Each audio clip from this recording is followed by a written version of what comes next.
Hello అండి, నా పేరు doctor Mannem Manoj Kumar, consultant surgical gastroenterologist and robotic surgeon at Medicover hospitals హైటెక్ సిటీ. సో ఈ సందర్భంగా మనం ప్యాంక్రియాటిక్ క్యాన్సర్ అంటే ఏంటి, దాని లక్షణాలు ఏంటి, దానికి రిస్క్ ఫ్యాక్టర్స్ ఏంటి, ట్రీట్మెంట్ ఆప్షన్స్ ఏంటి అనే దాని మీద మాట్లాడుకుందాం. ప్యాంక్రియాటిక్ క్యాన్సర్ అనేది యూజువల్లీ 50 ఏజ్ గ్రూప్ దాటిన వాళ్ళలో చూస్తాము. దీని లక్షణాలు ఏంటి అంటే ఆకలి వేయకపోవడం, బరువు తగ్గడం, జాండీస్ రావడం, ఒళ్ళంతా ఇచ్చింగ్ రావడం, కొన్నిసార్లు అప్పర్ అబ్డామిన్ పెయిన్ రావడం కానీ అది బ్యాక్ కి రేడియేట్ అవడం కానీ ఇలాంటివి జరుగుతుంటాయి. సో పొట్ట పై భాగంలో పెయిన్ రావడం, అది వెనక్కి వెళ్ళడం, ఇలాంటి లక్షణాలు ఉంటాయి. మోషన్ కూడా తెలుపు కలర్ లో వెళ్ళడం, కొన్నిసార్లు సిల్వర్ కలర్ లో వెళ్ళడం దీని లక్షణాలు.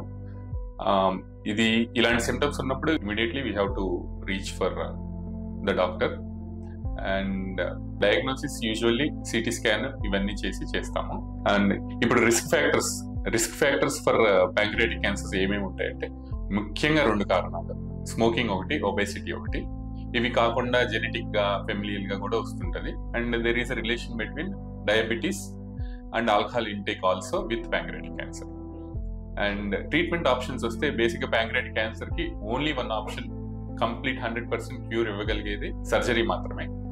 అండ్ అది స్టేజ్ 1, 2, ఎర్లీ స్టేజ్ 3లో చేయగలం.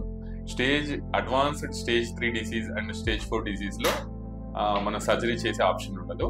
ఆ టైంలో either chemotherapy with radiation therapy కానీ ఆప్షన్స్ ఉంటాయి. Thank you so much.